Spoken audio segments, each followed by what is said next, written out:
Welcome back, everyone. And now let's take a look at the requirements for rapid shutdown labels.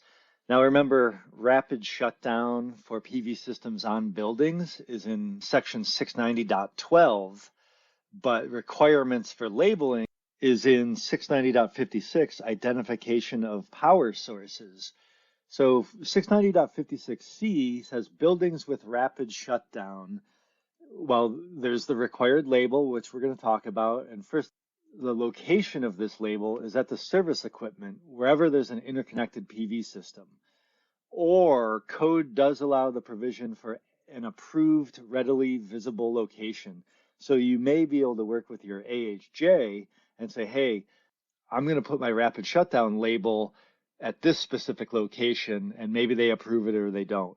Otherwise, it needs to be at the service equipment where the PV system is interconnected. This label or directory must indicate the location of the rapid shutdown initiation device. Maybe that's the main service disconnect. Maybe it's the PV system disconnect. But anyways, this label must indicate that location. It's got to have specific wording and a simple diagram. This example on our right, I'd say that's a pretty simple diagram, but it has to have that specific wording as highlighted by green, turn rapid shutdown switch to the off position, etc. Of course, this label also has some required formatting. The title, Solar PV System Equipped with Rapid Shutdown, must be minimum of 3/8 inch tall letters that are black on the yellow background. The remaining characters, like that specific wording, turn rapid shutdown switch, etc., those letters have to be a minimum of 3/16 inches tall and black on white. Our example label looks pretty good with the lettering format and on the right color format as well. 690.56C2 requires a specific rapid shutdown switch label. It's got to say rapid shutdown switch for solar PV system, as indicated in the lower left. The location of this is no more than 3 feet away from the rapid shutdown switch. Again, maybe it's the service disconnect, maybe it's a PV system disconnect, maybe it's the PV breaker that's the point of interconnection for the PV system. Regardless, this label must be less than 3 feet from the actual switch. The label must be reflective, all capital letters, which are white, minimum 3/8 inches tall on a red background. So again, this label must be reflective so first responders can see it in the dark, if it's smoky, etc. Now, where the service disconnect is the rapid shutdown initiation device, we need to place this label on or adjacent to the service equipment. That makes sense, right? You can see our little example home on the right there. We have our rapid shutdown switch as indicated by that red sticker on the meter main. So that way, we know first responders are going to a meter. They're going to pull the meter if there's a fire or something like that. So if the reflective rapid shutdown switch is right next to the meter, then you got to think that first responders will see that there's a rapid shutdown switch there as well. Okay, and then 690.56C1 talks about buildings with more than one rapid shutdown type. So think of a building that has an existing PV system, and what type of rapid shutdown system did it have? That also includes systems with no rapid shutdown.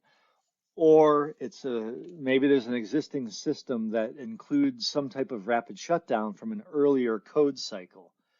In the 2020 NEC, rapid shutdown limits voltage within the array and on conductors leaving the array. Okay, so that's 2020, but earlier versions of the code, 2017 for the most part, and 2014 limits voltage only on the conductors leaving the array. If you're under a previous code cycle earlier than 2020, The conductors leaving the array will be de-energized, but within the array, conductors will likely still be energized. And before 2014, there was no rapid shutdown. So if you have an existing system on a building that's 7 years old or more, there was no rapid shutdown on it. That is a type of rapid shutdown. There is none. 690.56C1 says we have to have a label with a diagram showing each system and dotted lines showing the system or systems that are not controlled by rapid shutdown. Okay, read that again. We have to show a diagram with all of the systems on a building with dotted lines showing the systems that are not controlled by rapid shutdown. Here we have an example label. Solar PV system equipped with rapid shutdown. This one has the additional notes of areas within dotted lines remain energized in sunlight when rapid shutdown switch is in off position. Now notice there's kind of a little key on the right. The orange array is controlled to 80 volts or less. And the orange array is on the right, controlled to 80 volts or less. That's 2020 NEC requirements. The existing array on the left in red, it's above 80 volts within those dotted lines. So that's a 2014 rapid shutdown PV array. The only conductors that are controlled are those leaving the array. But within the array, in 2014, we didn't have to control the conductors within the array.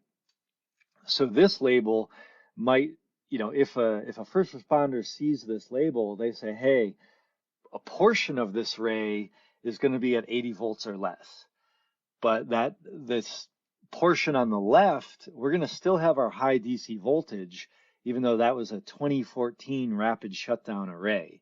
So again, trying to help out first responders and other people to understand really what code cycle a rapid shutdown system was installed.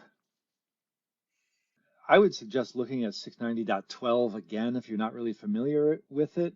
Get used to what the 690.12 rapid shutdown requirements are, then look at 690.56C when we're talking about the labeling required for buildings with rapid shutdown. That's it for this quick section. Join me in our final section where we talk about AC hazards and do a quick label summary. Thanks, everyone.